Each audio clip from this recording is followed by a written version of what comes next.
Nisan 10. 11. 11.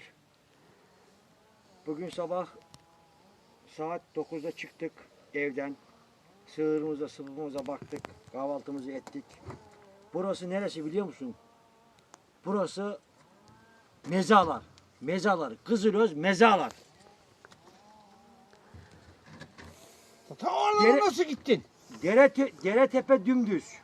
Maşallah 40 bin kere 1, 2, 3, 4, 5, 6, 7, 8, 9, 10. bakır yarım. İnşallah seneye de böyle olur da yine aynı şeyi yaparız, toplarız.